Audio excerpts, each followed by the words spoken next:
বাম বিধায়ক দীপঙ্কর সেন বিধানসভায় বিভিন্ন বিষয় নিয়ে বক্তব্য রাখতে গেলে উত্তপ্ত হয়ে ওঠে বিধানসভা।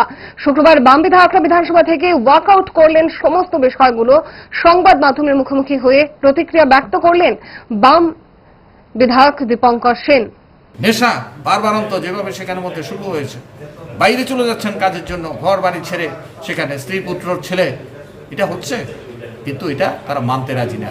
আমার প্রাইভেট মেম্বার রেজলিউশনের বিষয় ছিল এটাই, কিন্তু আমি শুরু করার সঙ্গে সঙ্গেই রতনলাল নাথ থেকে শুরু করে সবাই চিৎকার হইচই, শেষ পর্যন্ত আমরা বিক্ষোভ দেখালাম।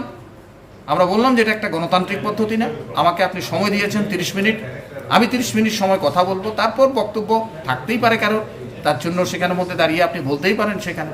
কিন্তু দেখা গেল যে দুজন মন্ত্রী পর্যন্ত, সুশান্তবাবু এবং সেখানে রতনবাবু, দুইজন তারাই শুরু করলেন প্রথম। তারপরে তো অন্য সদস্যরা আরও 8-10 জন একসঙ্গে 5টা মাইক খুলে দিয়েছে। আমার মাইক অফ, অথচ প্রাইভেট মেম্বার রেজলিউশন হচ্ছে আমার। অদ্ভুত ব্যাপার, আমার মাইক অফ, তাদের 5টা মাইক একসঙ্গে খুলে দিয়েছে, তারা কথা বলছে সেখানে ভেতরে। শেষ পর্যন্ত আমরা জানতে চাইলাম স্পিকারের কাছে, এটা একটা গণতান্ত্রিক পদ্ধতি, এভাবে একটা অ্যাসেম্বলি চলে? এটা বিক্ষোভ দেখিয়ে আমরা শেষ পর্যন্ত বের হয়ে চলে এসেছি। কী করবো, আমরা কথা বলতে পারছি না ভিতরে। জুড়ে থাকে বাঁধন আপনার চেয়েও আপন,